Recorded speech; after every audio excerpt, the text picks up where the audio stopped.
solamente me pide hablar de clostridium teta ni nada, ¿no? Pero vamos a hablar de varios clostridium también, ¿ya? Muy bien, igualito.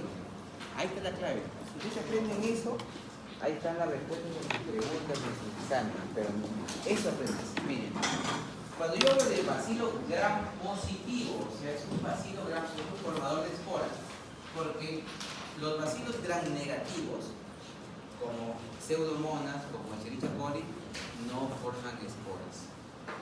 Entonces, los bacilos gram positivos, formadores de esporas, son estos dos. Bacilos, el género bacilo y el género clostridium, ¿ya? O simplemente bacilos y clostridium. ¿Cómo los diferencio bioquímicamente? Igualito, mira, otra vez aparece la prueba de catalasa. Otra vez aparece. Los bacilos son catalasa positivo, los clostridios son catalasa. Imagínate que te ven en el examen igualito, pa, y ya no te dice poco, te dice ahora bacilo catalasa positivo. Ya no vas a marcarme estafilococo también. Si le estoy diciendo un bacilo positivo, entonces estamos hablando del género bacilos. ¿Ve? O sea, así tienes que saber interpretar, analizar lo que dice el caso clínico, que te va a marear, te va a decir que te ha hecho séptico, te va a decir que ya se muere, que está que agoniza. Pero el laboratorio te indica que ahí está la respuesta. ¿Ya? Ustedes no van a tener por qué estar pensando en la fisiopatología, que todo. Ustedes lean todo para que tengan una idea de cómo está el paciente, pero la palabra clave. Entonces, entre estos bacilos gram positivos formadores de esporas, una forma de diferenciar de la palabra es catalasa.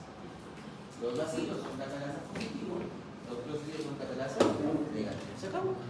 Ya está. Ahora viene otra palabra clave, que los bacilos son aeróbicos estrictos, por lo general, estrictos, o sea, necesitan oxígeno, mientras que los clostridios son anaeróbicos, o sea, no necesitan oxígeno. Otra palabra clave, ¿cierto? ¿Ya? Y ahora, ya si yo hablo solo de los bacilos, igualito va a haber especies patógenas y especies oportunistas, ¿no? Bacillus anthracis es el patógeno por excelencia dentro del género Bacillus y produce una enfermedad llamada anthrax o carbuno, ¿ya? Mientras que el Bacillus cereus es un patógeno oportunista y por lo general produce intoxicaciones alimentarias. O sea, es saprófito, ¿no? Pero si contamina los alimentos, se transforma en un patógeno oportunista. ¿Se acabó? Entonces aquí vamos a estudiar al Bacillus anthracis.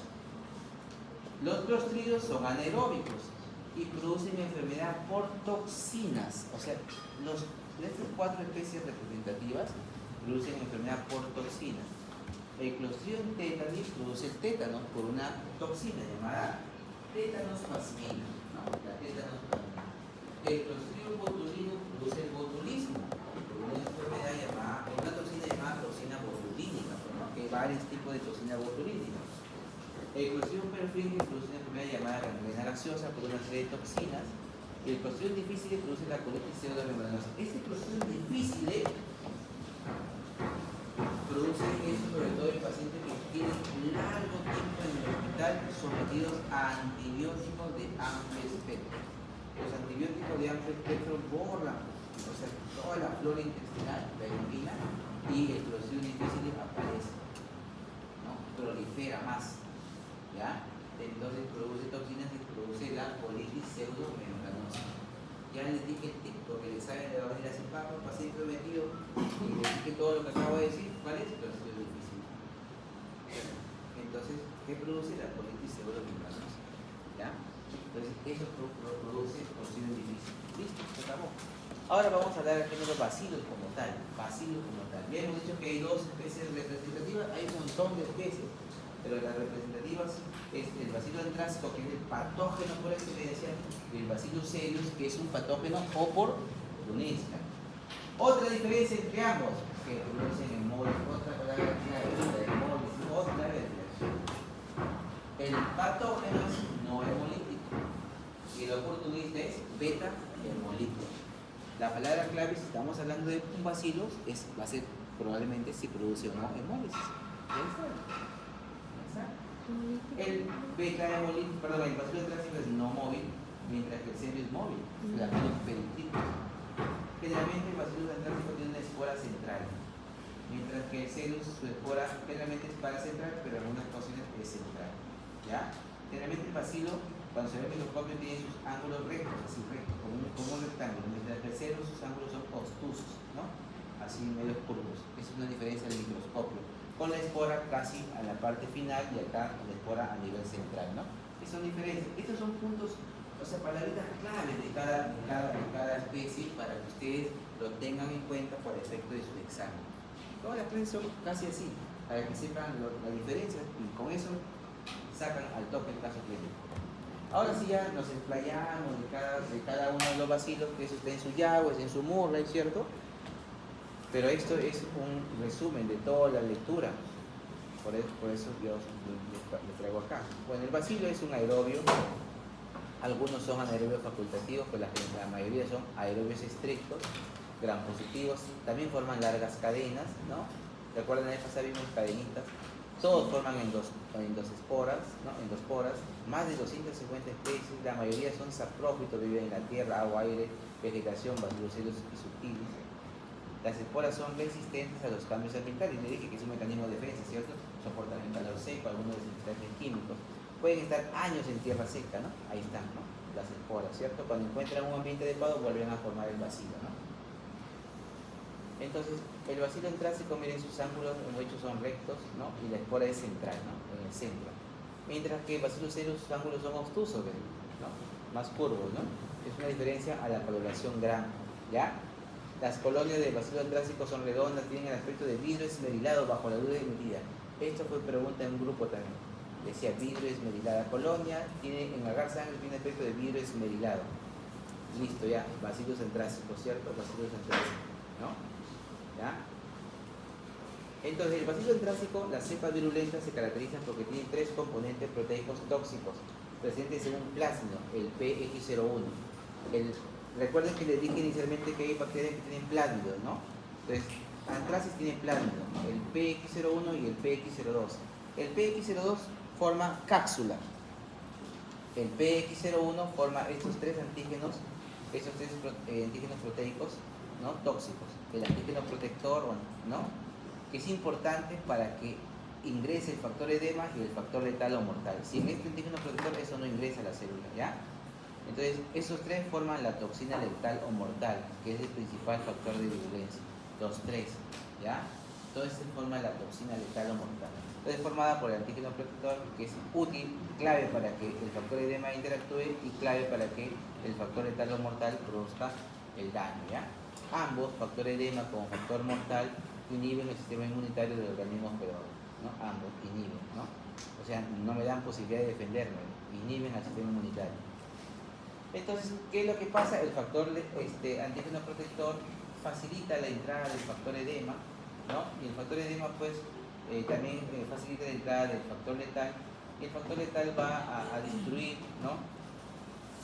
Es una proteasa dependiente de zinc, capaz de romper a esta enzima, importante para la supervivencia de la célula, ¿no? Porque este de acá es clave para que la célula se reproduzca y todo lo demás. Entonces, si eliminamos este factor, se muere la célula, ¿ya?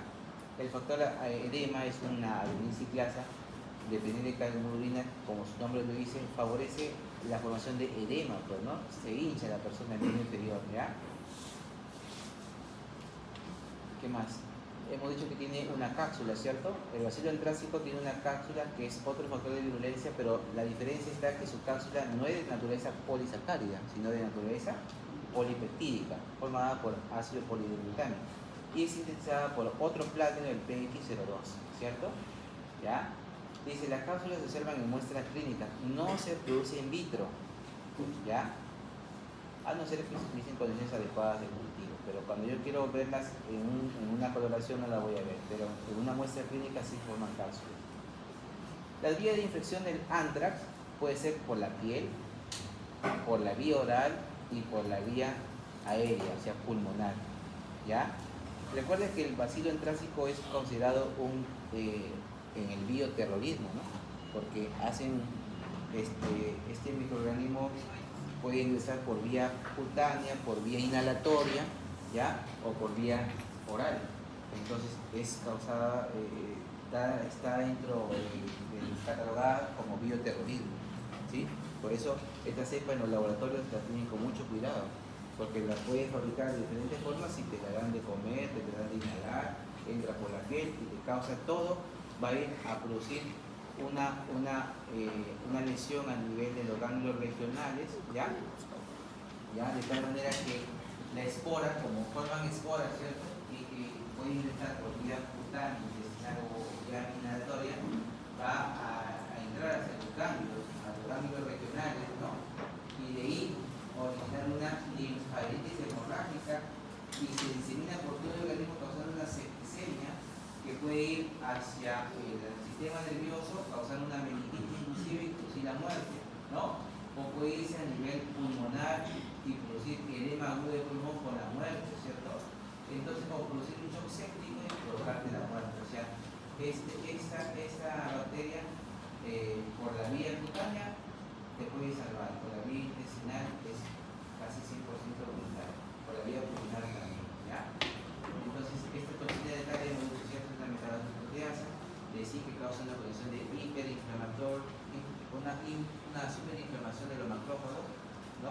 Que estalla la vía, que activa la vía oxidativa y se libera una serie de medidores de oxígeno que van a producir una serie de citocinas que son responsables del shock y la muerte, ¿no? Como el factor de alfa, la interleucina 1B, etc., ¿no?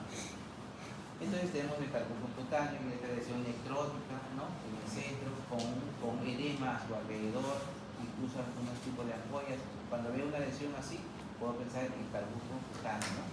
El antrax cutáneo. Antes se decía que era la enfermedad de los cargadores, ¿no? El antrax es una enfermedad zoonótica, por si acaso, se transmite de animales a ser humano, por si acaso, ¿ya? Entonces decían que era una enfermedad de los cargadores, aquellos que cortan la lana de las ovejitas. Entonces, como hacían contacto con el cuero de estos animales, ahí estaban las esporas. Entonces, estas esporas las inhalaban, que decían antrax respiratorio, ¿no? Antrax pulmonar, ¿ya? Hace una linfadenitis. A nivel respiratorio hace una mediastinitis. Hay ensanchamiento del mediastino y esto me hace sugerir de que sea un antrax, ¿ya? Entonces, es una forma de diseminación. Si yo quiero hacer su diagnóstico, tengo que cultivarlo en agar sangre, siempre en agar sangre, ¿ves? Y veo estas colonias que son no hemolíticas, ¿no? Aquí más bien los patógenos son no hemolíticos, ¿no? Y su colonia tiene el aspecto de cabeza de medusa y son pegajosas. Mira, uno quiere sacarle y se ve como si fuese un chicle así, ¿no? Es típico. Colonias pegajosas, aspecto de cabeza de medusa, no pigmentadas, sin memorias. Estas van a ser las palabras claves. Y si esto me colocan, allá, Bacillus anthracis, se acabó. Listo, entonces recordaré qué cosa me dijo el doctor del Bacillus anthracis y ahí te van a venir las preguntas. ¿Ya? Así de simple. Tratamiento penicilina, los resistentes pueden usarse ciprodoxiciclina. Eso no le voy a preguntar. Clostridium. Ahora sí, el género Clostridium son bacilos anaeróbicos, ¿cierto? Anaeróbicos, gram positivos, móviles. Acá está la diferencia, son móviles. Los otros eran inmóviles. Forman endosporas también. Por ejemplo, el Clostridium africanum forma endospora terminal, dando el aspecto de palillo de tambor, como un palito de fósforo, ¿no? Este es Clostridium tetani, ¿ya? Muchos descomponen proteínas o forman toxinas, le hemos dicho, su hábitat está en la tierra, agua residual, intestino de los animales. Por eso cuando uno va al campo y está en áreas donde hay identificación de los animales, ahí hay Clostridium. Y si uno se produce una herida ahí, puede entrar el Clostridium, o sea, el tétano. Y el tétano puede ingresar hoy y hacerle enfermedad en meses, semanas o años. El tétano puede ingresar hoy y no te da inmediatamente, puede pasar incluso varios meses o años para dar el tétano, ¿ya? O sea, cuando vayan al campo y hacen contacto con el estiércol de los animales, tengan cuidado porque en el intestino de los animales están los Clostridium. Y como está en el suelo, esporula, porque no hay condiciones adecuadas, la espora puede ingresar sobre una herida, ¿cierto? Y no la tapes totalmente porque son anaerobios, pues. Si tú le das condiciones, va a germinar la espora. Entonces hay que dejar la herida abierta, porque el oxígeno la mata, ¿ya? Entonces, ahora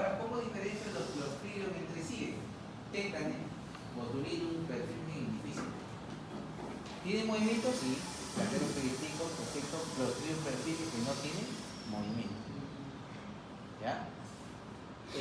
¿Produce una toxina? Sí. El tétanis, la tetanospasmina, ¿no? ¿Ya? ¿Es invasivo? No. ¿El clostridium botulinum produce toxina? Sí. El perfringens sí. El difícil no produce ninguna toxina. ¿Ya?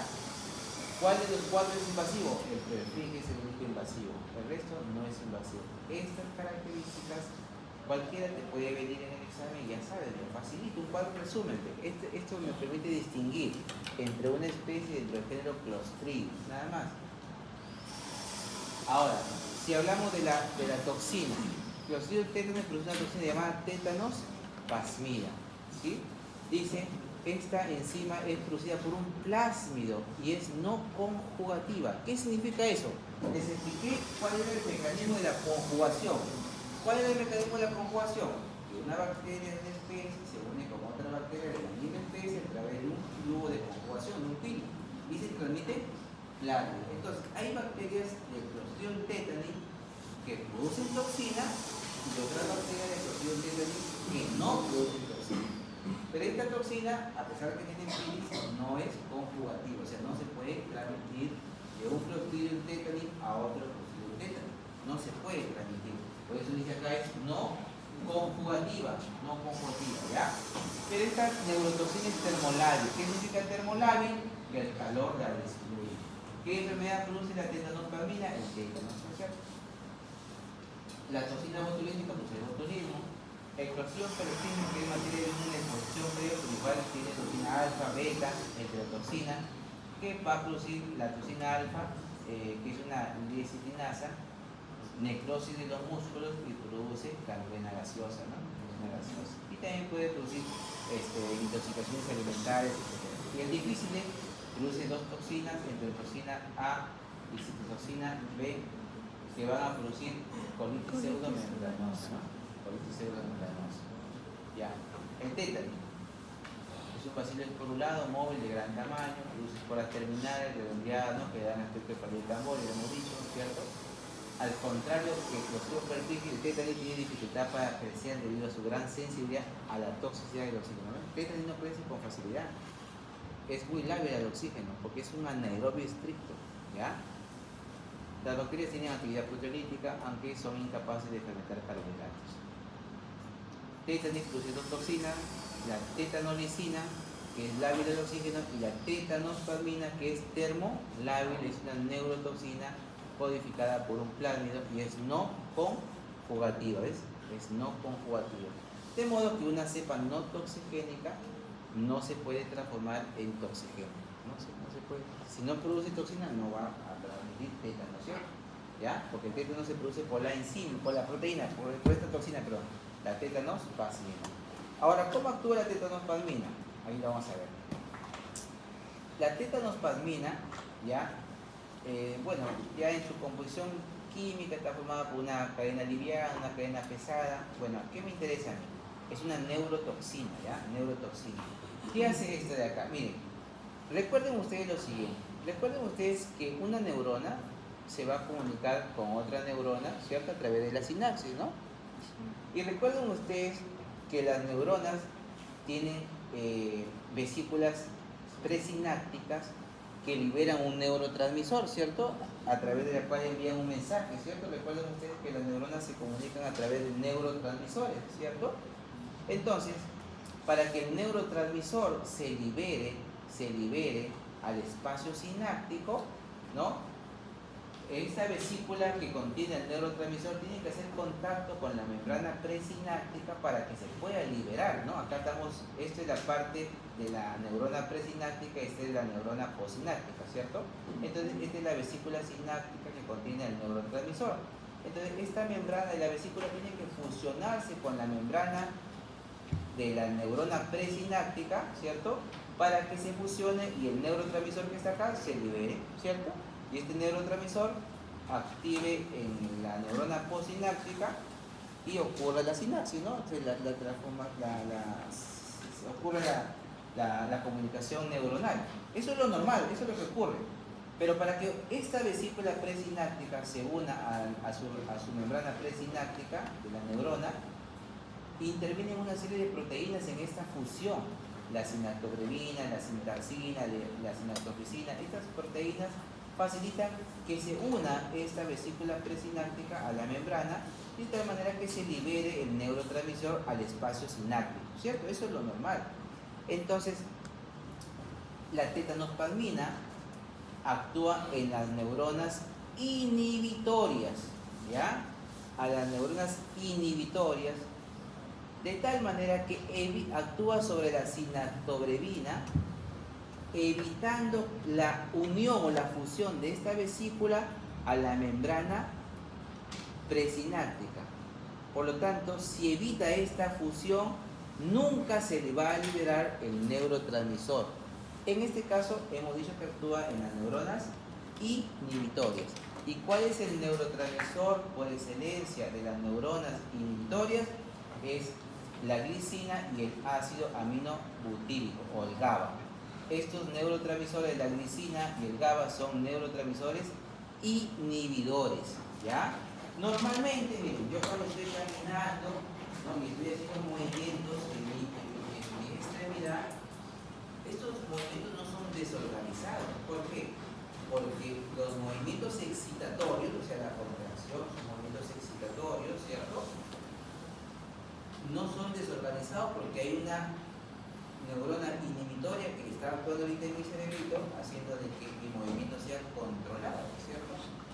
Eso hace la neurona inhibitoria, esto hace el GABA y la glicina, que mi movimiento no sea exagerado, que mis movimientos, o sea, la parte motriz sea ordenada, organizada, ¿no? Yo no sé que me hago esto, ¿cierto? Porque están mis neuronas inhibitorias controlando mi movimiento, ¿cierto? Yo no estoy haciendo esto, ¿cierto? No, ¿cierto? Porque también, eso es en todo caso voluntario, ¿no? Porque si lo hago, es voluntario, ¿cierto? Yo estoy que lo hago. Estoy que controlo, porque mi neurona inhibitoria está ahí, que actúa, ¿cierto? Entonces, eso es lo normal. Pero, ¿qué hace la tetanospasmina? Al bloquearme a las neuronas inhibitorias, ya no se libera el neurotransmisor inhibidor, o sea, ya no se libera el GABA ni la glicina. Por lo tanto, hay una respuesta excitatoria exagerada, porque no hay quien me regule mi movimiento. Entonces, el paciente comienza con la risa sardónica. ¿Está enfermo? Pues ahí. Ya que se ríe, ¿no? Risa sardónica, o tiene el trismus. Entonces, porque los movimientos no los puedo controlar. O comienzan los opistótonos, se contraen los músculos dorsales y el paciente se arquea. Pero no se puede enderezar, porque no hay quien controle esa respuesta excitatoria, dado que el neurotransmisor inhibitorio no se liberó. No se liberó porque la toxina bloqueó a la sinactobrevina y evitó la liberación de este neurotransmisor al espacio sináptico. Entonces, ahí está, la vesícula sináptica que contiene la glicina, que es el neurotransmisor inhibitorio. Para que esta vesícula sináptica se una a la membrana presináptica, necesita de esta proteína, la sinactobrevina. ¿Qué hace la tetanospasmina? La bloquea. Esta unión es irreversible, ¿no? Entonces, si la bloquea, esta no se libera al espacio sináptico, no se libera. Entonces, si no se libera al espacio sináptico, ¿ya? Entonces se pierde el control de la respuesta excitatoria. Entonces, la tetanospasmina inactiva las proteínas que regulan la liberación del neurotransmisor inhibidor, glicina y GABA. Ello comporta una actividad sináptica excitatoria, carente de regulación en la neurona motora. O sea, la neurona motora no se puede regular porque no hay el neurotransmisor inhibidor. Entonces, están aumentados los neurotransmisores excitatorios a nivel motor. Entonces provoca hiperreflexia, espasmos musculares y una parálisis espástica. Finalmente el paciente fallece por una parálisis espástica. Se contrae tanto el músculo del diafragma que se queda ahí espástico, ¿no? Y fallece la persona. En cambio el botulismo, que lo vamos a ver flácida. Deja de contraerse el músculo del diafragma y fallece por paro respiratorio.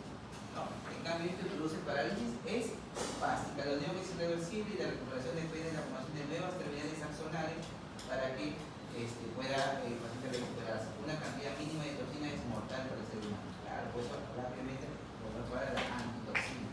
El paciente presenta crisis sartónica, artritis, ofistoto, no se puede controlar.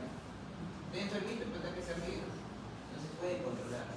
¿Ya? Ofistoto, recuerden que también hay tendón del recién nacido, cuando sobre todo cortan el cordón umbilical, por ahí se puede colocar muchas. El niño nace en el campo, ¿cierto? Y se cortan con navajas, con tijeras, se puede tener la espora de cortión tétano y hacer tétano neonatal, ¿no? Por eso la gestante se vacuna contra el tétano, ¿no? ¿Ya? Entonces todo eso pasa en el tétano. Entonces, al examen, ya cuando lo visualizo, veo espora en partido y tambor, ¿no? Este va a ser un partido y tambor, porque la espora es terminal, ¿cierto? No es fácil de aislar el cortión tétano, no es fácil, es difícil de aislar, ¿ya? Entonces, y para terminar, ¿cómo actúa la toxina botulínica? ¿No? Igualito, mira. Recuerden ustedes que la placa motora, ¿qué es la placa motora? Es más que una neurona motora con el músculo, ¿cierto? Con el músculo estriado, ¿cierto? Es la placa motora. Entonces, la neurona envía un neurotransmisor que es la acetilcolina para que el músculo se contraiga, ¿cierto? Eso ocurre, ¿no? ¿Por qué crees que mi frente está arrugada? Porque hay contracción del músculo frontal. Pues si yo quiero verme más jovencito, me aplico toxina botulínica porque me relaja el músculo, ¿no? Me aplana mi frente, ¿cierto?